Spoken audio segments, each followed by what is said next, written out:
So there are many, but three of the most important ones that we are still working to get through. One is paid parental leave for all employees across the state of Texas, and that's in a post-Roe era.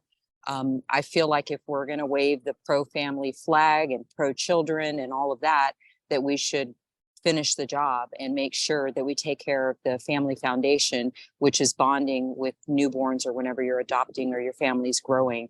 I think it's important for people to take time off so that they can bond with their child, create a strong foundation, and not have to worry about their job or they're picking between being able to pay the bills or being able to bond with their newborn. So that's that's the Texas Family Act, which we hope well, it's getting to the point where it's not possible it's going to pass, but we will continue to push for it. We have the language access plan bill that Wari Juntos and their collaborative organization, I think 16 organizations, brought to us. And in fact, I just got off the House floor and I was talking to Chairman Frank, who is the chairman of that committee, and asking him to hold a special vote just to get this voted out of committee. And I believe he's going to do that. So I handed him the paperwork and we finished working with HHSC and the organizations to make sure that we had a bill that everyone was comfortable with, but that actually got something done. And so that's one of our priority bills. Another one is an environmental measure. I represent the Houston area where we've got the petrochemical industry in our backyard. And someone just sent me an article about an explosion today at one of the plants. So we have a big problem with contamination from explosions, from chemical plants, and just waste in our waterways, air pollution. We're a non-attainment area. So we have a lot of issues with environmental stuff. So one of my bills creates what's called SURF, a special environmental remediation fund. And what that is it takes funds that have been recovered from civil lawsuits because of environmental disasters. And normally that recovery would go mostly to the GR, the Estate General Fund, Revenue Fund. But this bill requires all of those a large part of those civil penalties to now go into a special remediation fund so that any county in Texas can apply for those funds to do remediation. So those are three bills that we've been working really hard to push this session.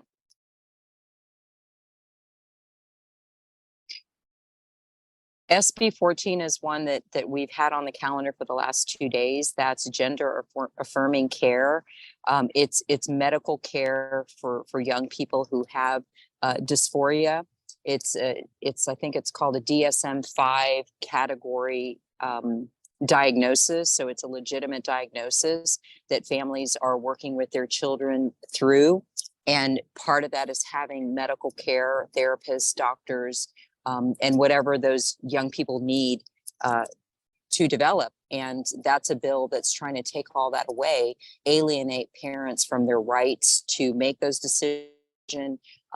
Really, it confuses the whole medical industry when they don't know what they can and can't do, because like some of the other bills that have been passed here, it's not always clear what can and can't be done in these bills. And it puts the medical institution and doctors in jeopardy of losing their licenses. And so what they do is they kind of refrain. It has a chill effect. They refrain from everything they can just to protect their license. So that's a bill that was it's a fight for another day, because it was taken out today on a point of order, a procedural defect, as it was that happened today. And we also had that issue the other day. So it hasn't gone forward yet.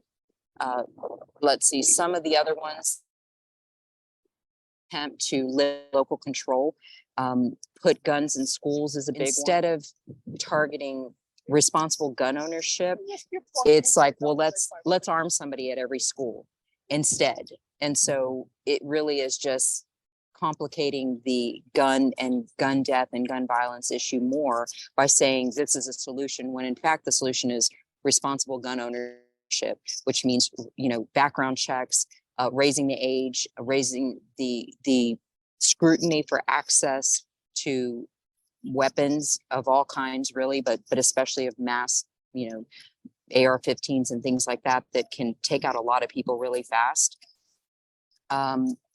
So that's a bill that looks like we've fought it on the floor, but because we're, the Republicans have the majority, it seems like the tone of a lot of their bills this session, unfortunately, there are a lot of good bills that we agree on, but it seems like there's a tone of let's raise criminal penalties for everything, let's criminalize more stuff, and let's put guns and make guns accessible, and let's proliferate them as much as possible. That seems to be the tone of many pieces of legislation that are going through the session.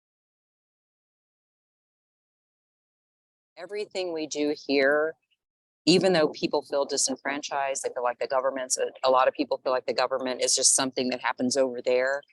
It literally comes into everyone's home in the form of your paycheck, in the form of the cost of electricity and the reliability of electricity, in the form of what you have access to, in the form of your healthcare coverage, in the form of the quality of education, or what your kids are experiencing in school as far as limitations. And we have a great shortage of teachers right now. So even though it seems distant or abstract, the things that the legislature does in the state of Texas come into your home in one form or another. And ultimately, I believe that government is here to improve the quality of life for everyone living in Texas, everyone who's a hardworking, honest person who's here to do good, which I think most people are.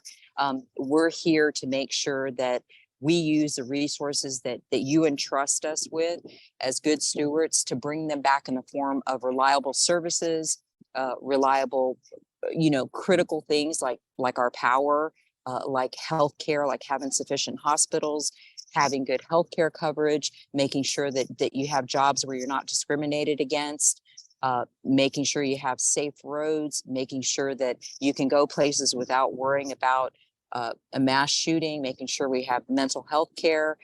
These are all things that is the reason I came here, to make sure that when I'm here voting on a bill or trying to promote a bill or fight a bill, it's because I have you in mind. And so it helps me when you are paying attention, even though I know we're all busy, we're trying to get our rent paid, our mortgages paid, our kids to school, taking care of our pets, our own health. We're busy people. But if we can just tap into those organizations who are politically aware and connected, that can keep you informed and trust that they are vetting things and they are looking into them. And most importantly, you go to vote. I mean, voting is huge. And that's why there's been an attack on voting rights from the last session, and it continues now. That was another bill that's a bad bill that we're trying to make sure doesn't pass. And that's creating felonies for making mistakes when people don't know they shouldn't be voting. And they do. That should be something that if you didn't do it on purpose and you're not trying to commit fraud, you shouldn't have to worry about criminal penalties. But that's what election administrators are for. That's what election administration offices are for, to help people understand their rights to vote.